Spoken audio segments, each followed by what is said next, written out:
Hi guys! Welcome back to our channel, and for today's vlog ay mag-unbox tayo at mag-review ng isang pagkain. This is not sponsored, just a disclaimer. This is Sir G. Are you G? Let's G!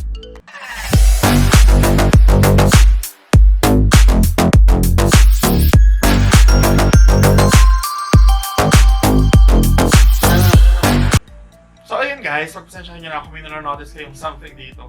Tumutubo na yung aking bigote. So, more of that, nandito na yung package sa ating harapan. This is it. Ayan. So, nakita ba yung mga details? Sana hindi. Ang tanga-tanga ko. So, ayan. I-open natin siya. So, I'm back with a scissor. So, buksan natin siya. Let's see.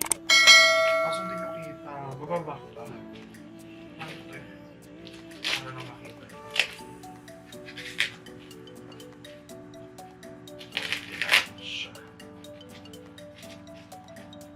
Later, hindi na akong papakita yung product na papakita ko guys kasi ano to, naluluto siya ng kusa. Naluluto siya ng kusa. Basta may gano'n, yung self-eating food ba yun? Hindi ko alam yung tawag na basta. I just got this from Shoppee. And ayun, review natin siya. Hindi ako gusto sa face. Sana galit ako.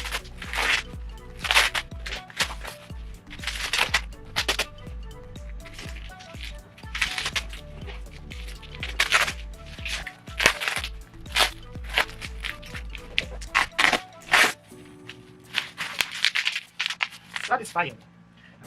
So ayan guys, kaya nga nung sinabi ko, hindi niyo ako makikita, pero yung chan ko, yan, hindi niyo makikita, pero ito yung package, bubuksan natin para makita niyo siya while I am opening it. So ayan. Mamaya ko na lang papakita habang kumakain ako. So let's open it.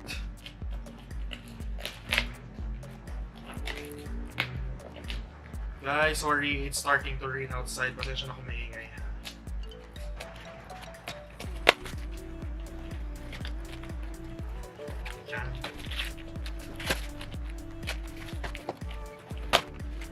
Ayan na yung laman niya.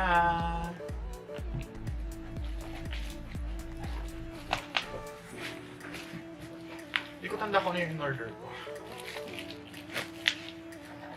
Ayaw niyang makuha. Wala na siya ibang laman. This is it. Ito na yung food. Tanggalin lang natin yung bubble wrap niya.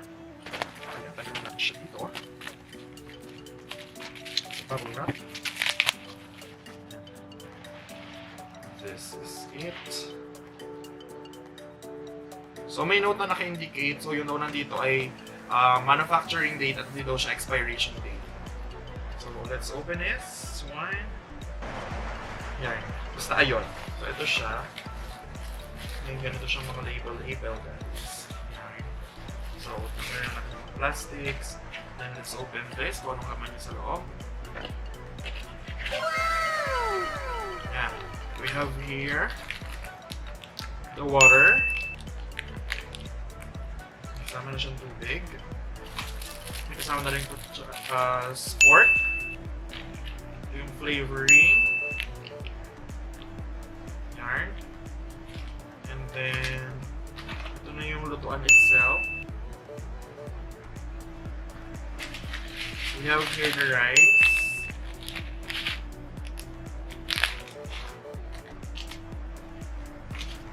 We have here the ulam, I think. This is the ulam. And ito na yung self-eating eme. Ito yung babasain lang natin ng tubig.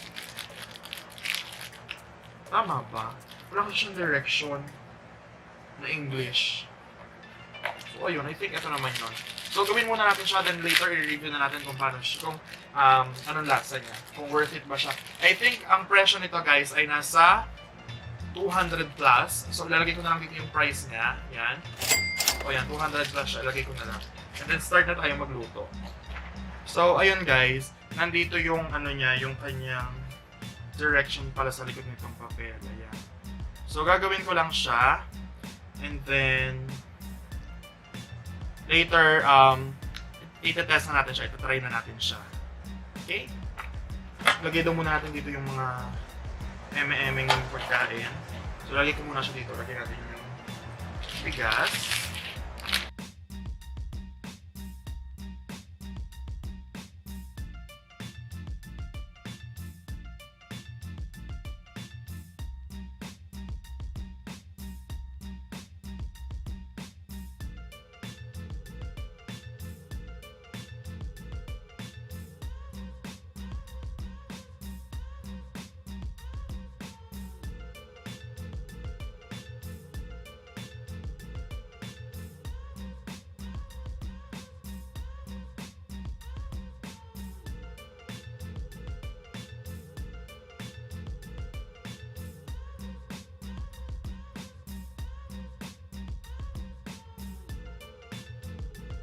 Basta yun, nagbabubbles na siya. Kailangan ko na ilagay agad itong pagkain. And dito, cover ko na siya. Ang cute niya, guys! Ayun, umuusok siya. Kita nyo? Ayan, oh. So, cover ko na siya. Ouch, ang init. And then, lagay ko na yung cover niya. And then, later ko ilalagay itong isa pang sauce. Pagka daw something, may sinabi sila doon sa direction. So, cover ko lang siya. And then, let's wait for a minute. Tama ba yung takip ko? Parang baligtad, girl.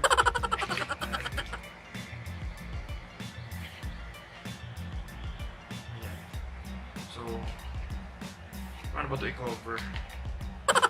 Ayan. So, cover lang natin siya.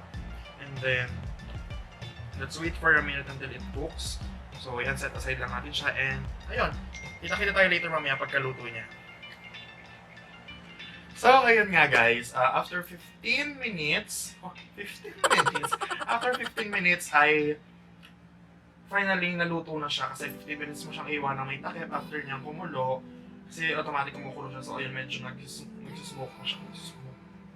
Ayun, okay na ba? Ouch, ouch, ouch, mainit. Ano, mukusok-kusok pa siya. So, i-open ko lang siya. Then, nalagay ko tong soy sauce. And then, siguro another 1 minute. Ganon. Or, kasi inarasan ko siya sa phone ko. 33 or 30. So, ayun. Let's open it. Ouch! Mainit, guys.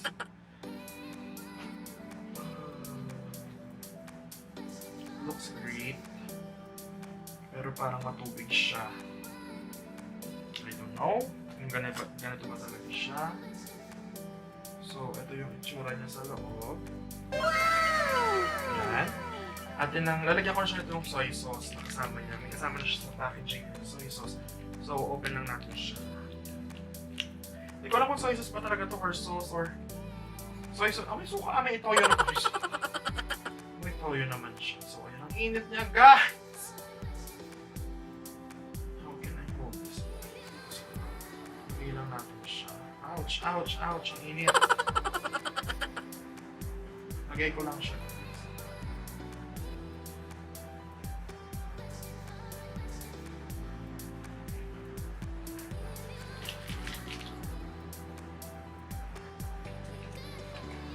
At ito na yung oras.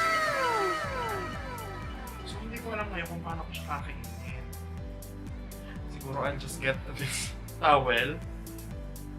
Pagpatungan ko siya sa ilalim. Paghawak-hawak ko para makikita nyo. Ayan, pagano. Pero wait lang. Struggle is real! Yarn. So I'll just get yung kasama niya. Actually, nakumuha na rin ako ng sarili kong utensils, but meron pala siyang kasama, hindi ko alam. Meron ding may drinks na kasama nito, pero parang mas mahal siya. So open ko lang to.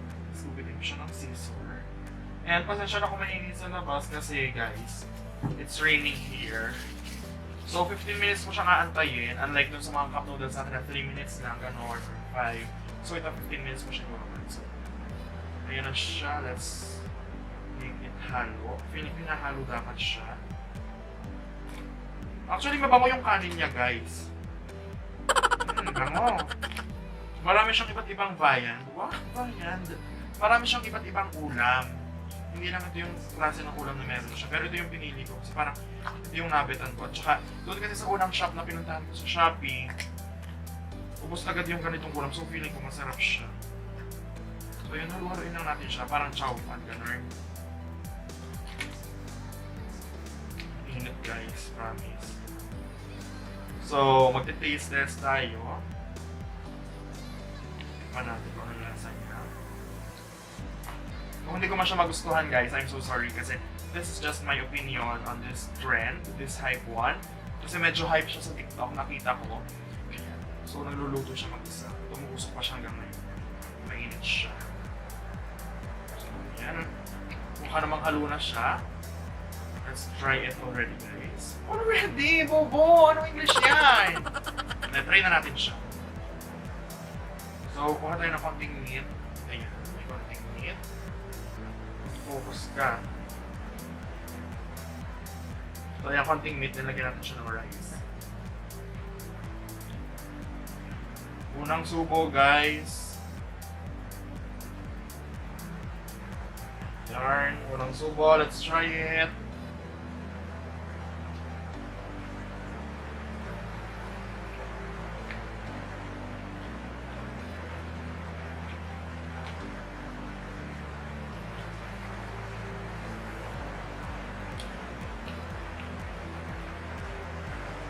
Lasang kanin.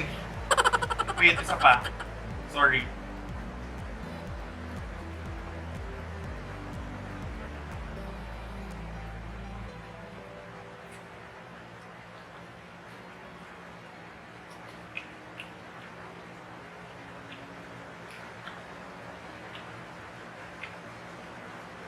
Actually, masarap siya, guys. Ang lasa niya is parang may pagka-adobo. Baka gawa nung soy sauce na nilagay natin nung last. But, adobo na maanghang, ganun yung lasa niya na walang laurel.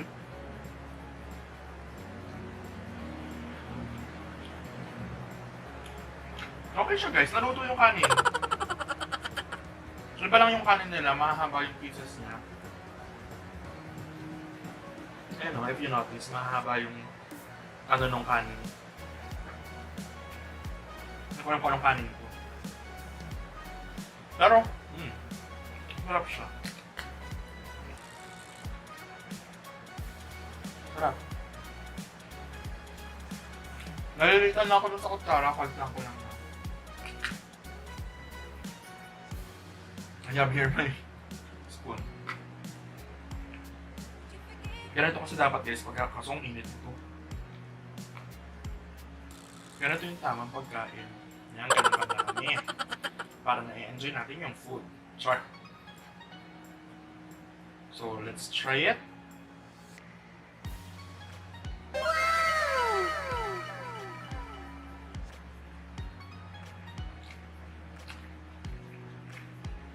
Sarap siya. Kaso guys, medyo mahal lang talaga siya. Kasi nga, syempre, like, kapag pupunta kayo sa mga campings, pwede nyo siyang dalhin. Hindi nyo na kailangan ng stove or ng mga panggatong para magdikit ng apoy. Kasi maluluto na siya ng ganito. Just bring water with you. Okay na siya. Oo, pwede ito pag magka-camping kayo or halimbawa na pag-isip nyo tara mag-beach and then biglaan, bili na lang kayo ng ganito. Okay na siya. Good for 1 meal na siya.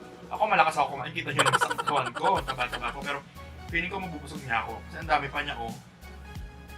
Ang dami-dami niya pa niya. Masarap siya talaga.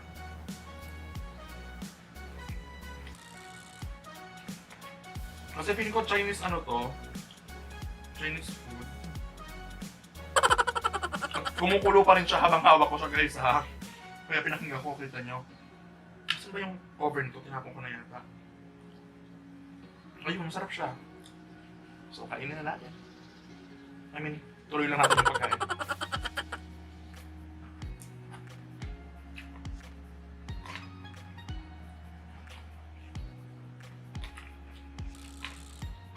Ang sarap niya. Promise.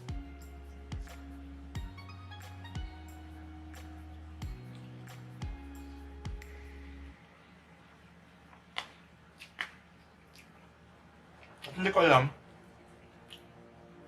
paano yun nagawa na yung meat na nilagay ko kanina sakto-sakto yun sa oras, ang tender ng pagkakaluto niya. So, hindi ko luto na naman siya, di ba? Pero ang meat naman, pag naluto natin, niluto ko ulit, di ba parang ang rubbery niya, ang tigas ng pagka-meat. Pero yung meat niya, ang tender lang. I don't know, pero ang sarap.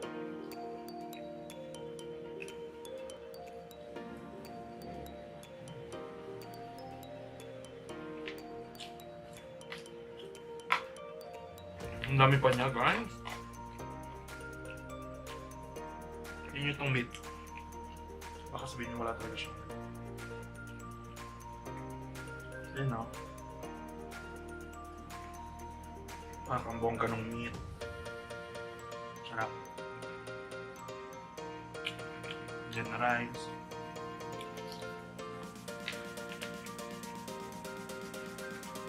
Ang init. So dun sa mga nag-struggle magluto ng sinaing dun, guys, pwede to sa inyo kasi hindi na kayo masusunugan ng sinaing. For sure. Inom na akong tubig. Nasa 200 na siya.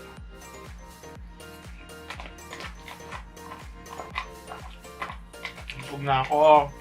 Ang dami pa niyo, oh.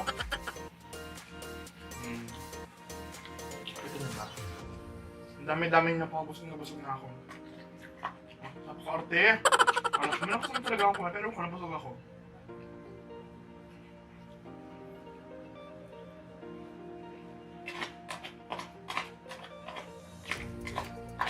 At another tip, dun sa mga napapagalitan ng nanay kasi bumabangon yung alas 12 ng hating gabi or madaling araw para magluto ng pancit canton, sa nagugutom kayo pag nanonood kayo ng mukbang, ay day, para sa'yo to. Kahit nasa kwarto ka lagyan mo ng tubig, go na, laban na. Hindi ka makakuli ng nanay mo lumalagitik ang inyong lutuan, hindi ka mapapagalitan. Sa anong oras nagising ka pa at sana pinapanood nyo to ay umaga or tanghali or hapon para at makakain pa kayo kasi baka nagugutom kayo, masarap na. Kung hating gabi ay dahil pasensya na, pero masarap talaga siya.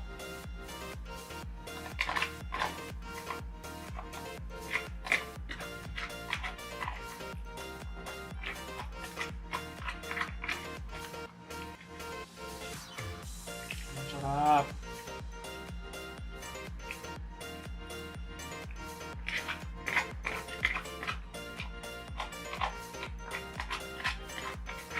Sa Shoppee.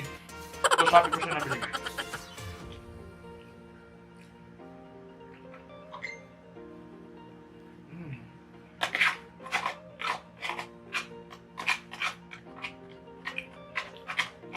Nasusunog din pala siya, guys, pagka sobrang luto.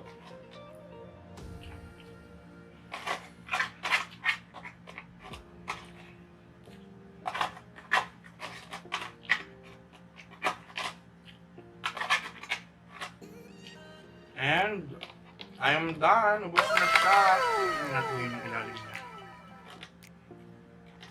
Mainit talaga siya.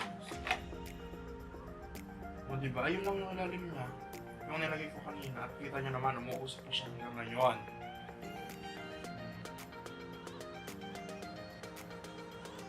Yan lang siya. Tapos naluto na siya. Pwede ba itong gamitin ng pangalawang bit? Ouch! Ah! Kanina malambot siya, guys. Tumigas na yung ano niya. Matigas na siya. Ayun. So more of that, guys. That concludes, wow, nag-klase. That is our vlog for today. That is the self-cooking food from Shoppee. That is a Shoppee pint. Medyo costly lang siya. Medyo mahal yung presyo. But still worth it kasi masarap siya at nagustuhan ko siya. I'm an adobo lover. Medyo pricey lang talaga yung issue niya. For sale, ang issue pricey. Charot. So ayun lang, guys. Thank you very much for watching this vlog and I hope you liked this video. Please subscribe to my YouTube channel and don't forget to hit that notification bell para updated ka sa every upload ko. Once again, this is Sir G and see you on my next vlog.